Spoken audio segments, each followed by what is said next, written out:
again. I'm Neushwander for MCP's Full Court Press. Brought to you by House of Flavors Incorporated and Spectrum Health Ludington Hospital Multi-Specialty Clinic. We're joined today by Tom Ezdebski. Tom, thanks for being with us. Thank you, Alan. Good to be here. Tom is a longtime coach locally for a lot of the Little League teams. I think when people think about the youth, this community, Tom, I mean, me anyway, you're one of the first people that come to mind, whether it's through these coaching the kids or your work with the Childhood Cancer Campaign and the Ludington Optimists, or being the snow cone man downtown at Friday Night Live.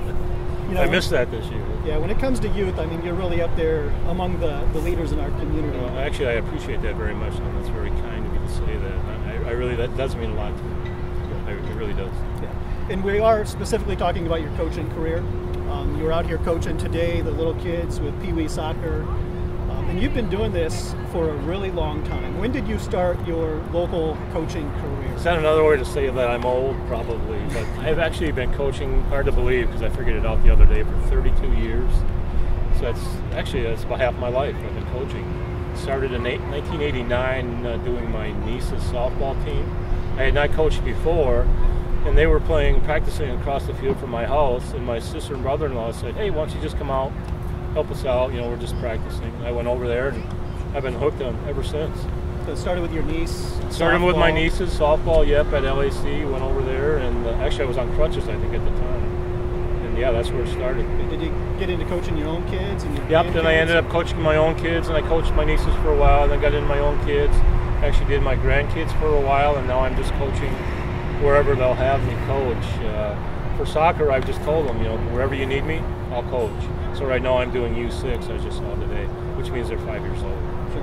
And that's really remarkable. I know it's hard for local sports agencies to get volunteers to coach. I mean, to even have parents step forward and help out. But I mean, you're coaching kids that you're not even related to. It's just something that you're passionate about and want to help out because of, I'm assuming, your love of sports and love of children. Yeah, it's both. It's love of sports, love of children, and it also gets me outside. After working inside all day at a desk, to be outside working with kids, even though it's a little bit cooler today, that's, to me, is the best combination of all. I mean, yeah, I love it. That's why I'm still doing it. You've been doing it for over 3 decades? Over 3 decades. That sounds even older, but yeah, 32 years, and I have now coached this team out here right now. We missed a couple this year because of the COVID. This is my 90th team. I was hoping I'd hit 100. That's kind of in doubt now because that will take at least 4 years to get there. And I don't know if I'll be walking in 4 years. Yeah, this is my 90th team. I love doing it. Well, I hope you make it to 100. I do too. I'm trying.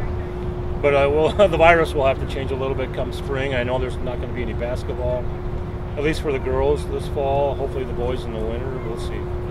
So you started with softball, you mentioned basketball, soccer. Yep. What are all the sports that you have coached? Yep, soccer I've probably coached. Probably half my teams have been soccer teams because there's 2 seasons each year, spring and fall. Basketball, softball, t-ball. I think that's it. Yeah, I haven't done volleyball or swimming, which I won't do, or wrestling. But yeah, those sports. Do you have a favorite? My favorite sport, I hate to say that out here in the soccer field, is probably baseball.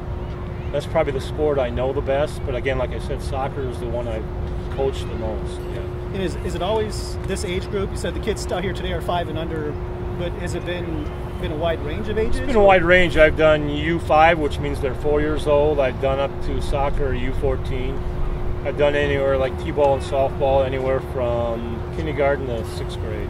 So it's been a wide range, but this age group, U6, U8, is probably my favorite because they still pay attention, and they love being out here, and they listen to me pretty well. They don't think they know it all yet, so I do love this age group the best. Yeah. You talk about knowing it all, and when you're coaching these kids, what is it that you're really trying to teach them and instill into them? The number one thing I try to do, I'm not the best coach, X's and O's and all that, and I admit it, I know it. I don't know the most. But the number one thing I try to do with the kids, especially this age group, I found that if they have fun, they will learn. They may not even realize it at the time, but if they have fun, they want to play. Right now I'm only doing 1 practice a week. Usually I'll do 2 for soccer, but I thought this year because of the virus maybe 1 a week would be enough. And sometimes less is more, but I think if the kids have fun, they will want to play and they will actually play better. Sure. I just found that to be true over the years. Yeah. Are there any other changes with the virus as we look at coaching and local rec sports? I mean, obviously all of the spring sports were canceled this year, but yeah, you're out here wearing masks today. Yeah, I already had my team for the spring. I already had the roster and everything. We never even got to practice before everything was canceled. So that would have been my 90th team, but this is my 90th team now. The other changes right now for soccer is, we can't have the snack and drink after the game. And I miss that, and I know the kids miss that. We can't do the after-game tunnel where the parents would, and the kids run through it. We can't even do the inline handshake after the game or high five. I'm one that likes to give the kids a high five and a low five. Right now we're doing air fives. We have sanitizer at the games. We have to sanitize the balls. So there have been some big changes, but I think the kids, and I know I am, we're just fortunate and glad that we can be out here playing. For a while, I didn't think we'd be out here this fall. So I'm happy to be out here. As we look at all the teams that you've coached, are there any real memorable teams that stick out in your mind, maybe some favorites? Yep. Yeah, one of my girls' basketball teams, they know who they are, 5th grade. We were the Black Attack. We actually did not score a point in our first game of the year. I know it. And they actually turned the scoreboard off because we were getting beat so bad. In the second game, it was the second quarter before we scored our first point of the year. Those girls didn't give up. And when it came to tournament time, they said, "Because you play 2 games if you win the first one." And they kept asking me, "Well, what time will the second game be?" And I was thinking, second game, let's worry about the first one. But they ended up being the champions that year. They know who they are. And that was one of my favorite teams because we didn't give up. We came from our first game, we were just totally decimated. Like I said, we didn't score. They had to turn the scoreboard off. It was actually a little embarrassing. Those girls did not give up, and we ended up being the champions. So that's probably the team I'm the most proud of. I've had a lot of great teams. Every team, my favorite team right now is this team. So every team I'm coaching right then, currently, those are my favorite teams. You probably don't have any second-generation players yet, do you? If you stick around and make it to 100 games, you might just start to see kids of kids you've coached. I have kids of kids I've coached. I've actually coached against somebody I've coached, and now they're coaching, and they have kids. Yeah, I've coached against kids, yeah. Several of them. That's when you really know you've been coaching a long time. When you coach somebody who's now a parent of a kid that you're coaching still, right, that's when you know you've been out there a long time. What advice would you give to other coaches, Tom? I don't know if I can give advice to other coaches. I would just say, make it fun. And again, like I say, I don't know the X's and O's as well as other coaches. I don't pretend to, but I would just say make it fun. You have to be flexible. I think too, especially for the younger kids, you have to be. You can't just go out there and this is what we're going to do every practice or in the game, because it's not going to happen. You've got to be flexible and just go with the flow a little bit. See what the kids like, what they enjoy, what their talents are, and just kind of go along with that. But I would hesitate to give advice to anybody else. But I would recommend to anybody who's thinking about coaching, don't hesitate, do it.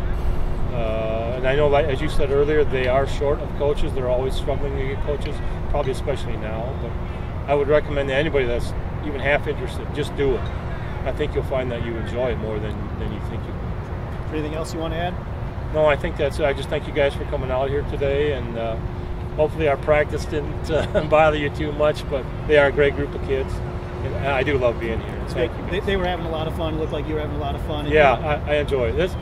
I've always said you could have the worst day in your life during the day, but you come out here on the practice field, you forget everything. That's happened to me many times. During the day, I go, I can't wait till I get to practice. I can't wait till I get to practice. I forget all my troubles. I really do. I know that sounds kind of cliche, but while I'm out here for that 45 minutes or an hour, it's a beautiful time. Speaking of cliches, they say a good coach can change a game, but a great coach can change a life. And I would say, Tom, that you're definitely out here changing lives for these kids. I mean, you're really touching these kids and making an impact not only on our local children, but our entire community. So I think, on behalf of everybody, we thank you for everything that you're doing for these kids and for our community. I thank you, Alan. That's a lot to live up to, but I appreciate it, and I thank you for saying. Yeah. And thanks a lot, Tom, for joining us today. Thank you. So for Mason County Press, I'm Alan Neushwander with Full Court Press, brought to you by House of Flavors Incorporated and Spectrum Health Ludington Hospital Multi-Specialty Clinic. Remember when we say 1, 2, 3, go Lions? Wow. Wait a minute. Let's do it for real this time. That wasn't even loud. Ready? 1, 2. more time. 1, 2, 3. Go Lions! All right, go get your stuff. Take off. Have a good night. Don't forget your ball.